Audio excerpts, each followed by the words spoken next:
અગત્યના મહત્વના સમાચાર પર નજર કરીશું। દક્ષિણ ગુજરાતના શેરડી પકવતા ખેડૂતોની આતુરતાનો અંત આવ્યો, કેમ કે તમામ દક્ષિણ ગુજરાતની સુગર મિલોએ શેરડીના ટન દીઠ ભાવમાં જાહેર કર્યા છે, જેમાં ગત વર્ષ કરતા સરેરાશ 100 રૂપિયાથી વધારાનો ભાવ વધારો જોવા મળ્યો છે। ખાસ કરી સુરતના મહુવા સુગર મિલ એ ઘણા સમયથી ચર્ચામાં હતી।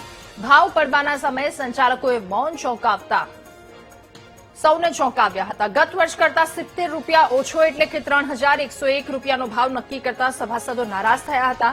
થોડા સમય માટે શુગર સંચાલકો સાથેની બેઠકમાં ગરમાગરમીનો માહોલ પણ સર્જાયો હતો, કેમ કે બારડોલી શુગર મિલે 3672 રૂપિયા, મઢી શુગર મિલે 3511, ચલથાણ શુગર મિલે 3406 રૂપિયા, કામરેજ શુગર મિલે 3725 રૂપિયા અને સાયણ શુગર મિલે 3656 રૂપિયા ટન દીઠ શેરડીનો ભાવ નક્કી કર્યો છે।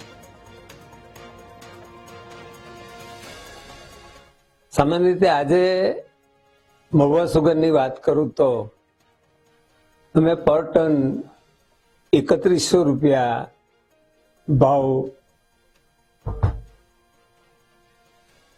પડ્યો છે। એમાં સામાન્ય રીતે ગઈ વર્ષ કરતા ઓછા પડવાનું કારણ ઓછું ક્રશિંગ અને મોંઘવારીના કારણે સ્પેરપાર્ટ અને મેન્ટેનન્સમાં જે ખર્ચાઓ વધારે આવે છે એના કારણે ઓછા પડ્યા છે। અને તેની સાથે લિક્વિડિટીને ધ્યાનમાં રાખીને આપણે ભાવના મર્યાદામાં રહ્યા છે।